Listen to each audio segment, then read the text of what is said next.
Assalamualaikum, halo semuanya, selamat datang di channel saya, dan sebelumnya terima kasih karena sudah klik video ini. Di video kali ini, saya akan membahas salah satu materi kimia kelas 11, yaitu tentang larutan penyangga. Mulai dari pengertian larutan penyangga dan juga contoh penerapan larutan penyangga dalam kehidupan sehari-hari. Simak videonya sampai akhir ya. Baik, yang pertama di sini saya akan menjelaskan pengertian tentang larutan penyangga. Larutan penyangga adalah jenis larutan yang memiliki kemampuan untuk mempertahankan pH yang stabil ketika terjadi penambahan asam maupun basa. Sifat larutan penyangga bergantung pada konsentrasi asam lemah dan basa lemah di dalam larutan serta pK zat asam lemah tersebut. Larutan penyangga memiliki sifat sebagai buffer, sehingga dikenal juga sebagai larutan buffer. Sebagaimana sifat larutan penyangga yang mampu menetralkan kelebihan asam atau basa yang ditambahkan. Selanjutnya, di sini saya akan menjelaskan tentang penerapan larutan penyangga dalam kehidupan sehari-hari.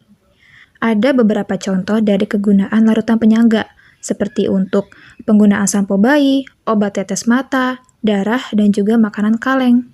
Nah, di sini saya hanya akan membahas salah satu penerapan larutan penyangga pada makanan kaleng. Makanan dan minuman kaleng dapat bertahan lebih lama. Hal itu karena terdapat bahan pengawet di dalamnya. Bahan pengawet tersebut berasal dari larutan penyangga, seperti asam sitrat dan natrium sitrat. Keduanya berada di dalam makanan kaleng untuk menjaga produk agar tidak rusak oleh bakteri. Selain itu juga terdapat larutan penyangga lainnya seperti asam benzoat dan natrium benzoat. Nah, berikut contoh larutan penyangga yang biasanya digunakan dalam makanan kaleng. Ada asam sitrat dengan natrium sitrat, yang dimana asam sitrat itu adalah asam lemah dan natrium sitrat adalah garamnya. Kemudian ada asam benzoat dan natrium benzoat, yang dimana asam benzoat adalah asam lemah dan natrium benzoat adalah garam. Nah, di sini saya akan membahas asam sitrat dan natrium sitrat saja.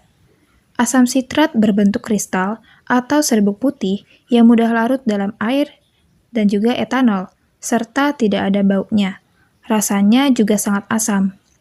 Fungsinya sebagai pengawet dengan cara mencegah proses kristalisasi dalam madu dan gula-gula, mencegah pemucatan pada berbagai makanan kaleng.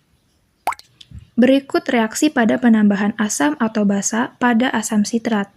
Nah, di sini ada reaksi yang pertama, yaitu penambahan asam. C6H5O7 3- ditambah 3H+, menjadi H3C6H5O7. Lalu yang kedua, yaitu penambahan basa. H3C6H5O7 ditambah 3OH- menjadi C6H5O7 3- ditambah H2O. Ingat ya, asam sitrat dan garamnya digunakan pada makanan kaleng karena sifatnya yang tidak membahayakan tubuh. Baik, itu dia video pembahasan dari saya. Semoga dapat bermanfaat untuk teman-teman semuanya. Terima kasih. Wassalamualaikum.